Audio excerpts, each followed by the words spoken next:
Howdy folks, Nathan Adlin here with the Fast Lane Car. Behind me is the 2015 Nissan Murano. Now I have a quick apology. It's black, and on video black never seems to really work right because you can't see all the lines, and there's so many new lines and forms and stuff. It's a totally different vehicle. Now, question is, for $38,550 as tested, is this new very curvaceous Nissan Murano worth it? Find out next.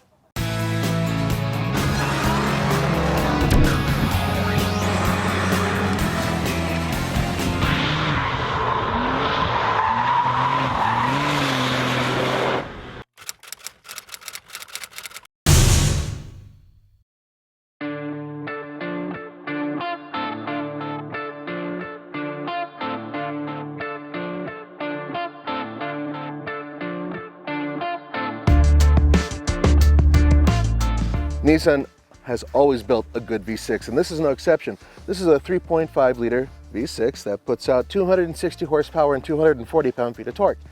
Power is hooked up to the front wheels via a continuously variable transmission, a CVT. And if you want, just like this one, you can get all-wheel drive, power going to the rear wheels.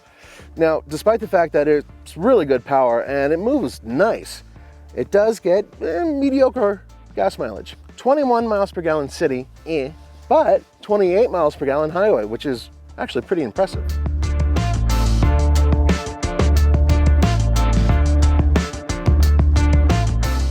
You hear that?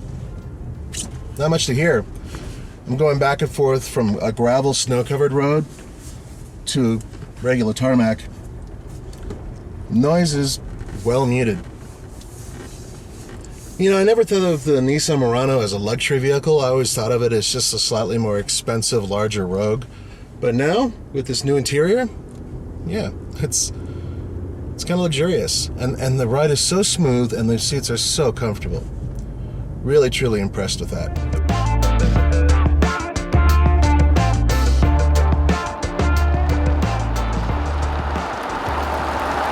I don't know about you, but I've been on the fence about Nissan's design for the past few years, especially looking at things like the Juke, because there's just so much going on. But in this case, this is pretty interesting. The lines are totally different than I expected.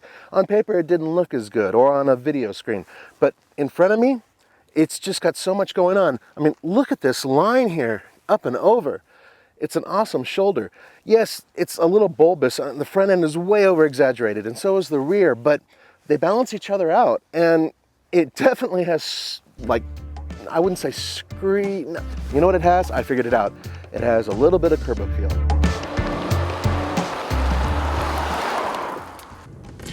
Steering feel, well, it's a crossover, so you're really not going to get a whole lot. However, I really like the way the weight is on this steering. I like slow speed, heavy buildup. I love a heavy steering wheel. The overall feel of it being heavy is usually very cool.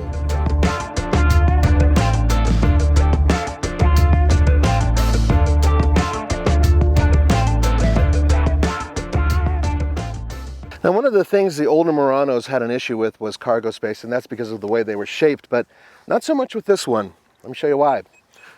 Behind the back seat, you have 39.6 cubic feet of space, which is impressive. And look how deep that is.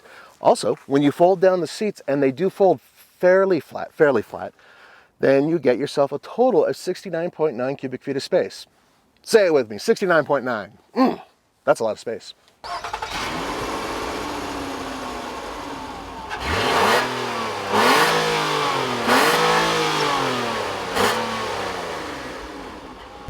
It feels like an automatic. It never feels like you're being rushed into getting to high speed. It just seems like it just happens. It's very linear. The acceleration, the speed, it all goes just where you want it, and it doesn't really drone. So it really does feel like a regular automatic transmission, which at the end of the day is what a CVT should be. Feast your eyes on this little thing here. Kind of cool little chrome, right?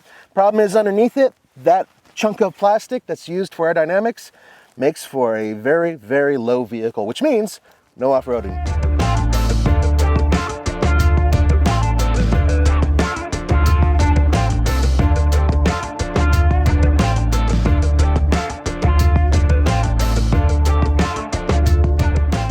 This is a Bose stereo system, and I really wish we could be more detailed from time to time when there's a really good stereo, but I will at least mention this. It's fantastic in this car. The bass is low. It's got just enough power to hurt my ears, which is exactly what I want.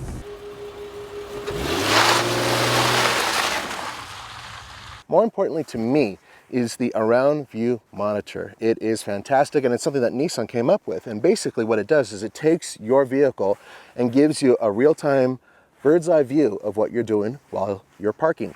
And that's done with these little cameras underneath the mirrors down there and all the way over there in the back. It works really well, and it's kind of fun at the same time.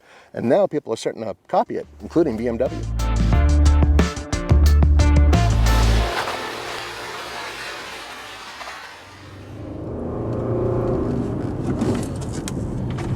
Acceleration, it's a strange thing because the engine, it growls. It actually makes a pretty nice noise. It never throws you back in your seat.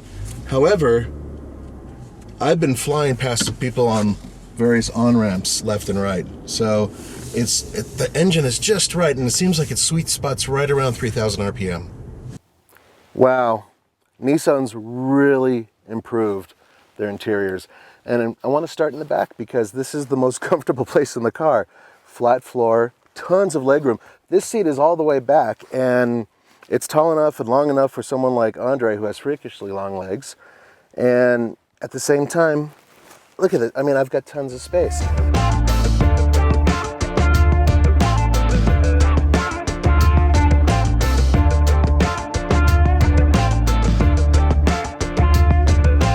I can't say enough about how comfortable this is, and there is something special that happened to me in this vehicle. Every time I'm in a car or a truck and it handles well in an emergency situation, then I tend to adore it, and that's exactly how I feel about this car. And it is a car. It's basically a station wagon. Last week I had little guys in the back, and I was taking them to school, and everything's cool, and literally out of nowhere a guy comes flying out and loses complete traction and just starts to do a pirouette right in front of me. And as I was slamming on the brakes, I had to turn the wheel and accelerate to go around him because he's literally spinning towards me, so I had to go around him and accelerate. And this was on some really, really icy road. And you know what? Totally did it without a problem.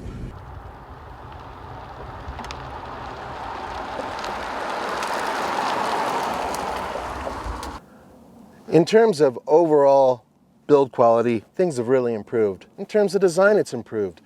In terms of interior, it's improved. In terms of every single component that is important to somebody who wants to look at a vehicle like this, Nissan's improved it all. They really have done a very good job. The old scale of buy it, lease it, or rent it, or forget it, I will give it a buy it with a caveat. Do not bother buying a vehicle like this if you want to go off-road. Forget it. There is so little front ground clearance that you will scrape on just about everything. But on the other hand, if you want something that's a tall wagon that handles great and is extremely comfortable and very capable on ice and snow, this might be your vehicle.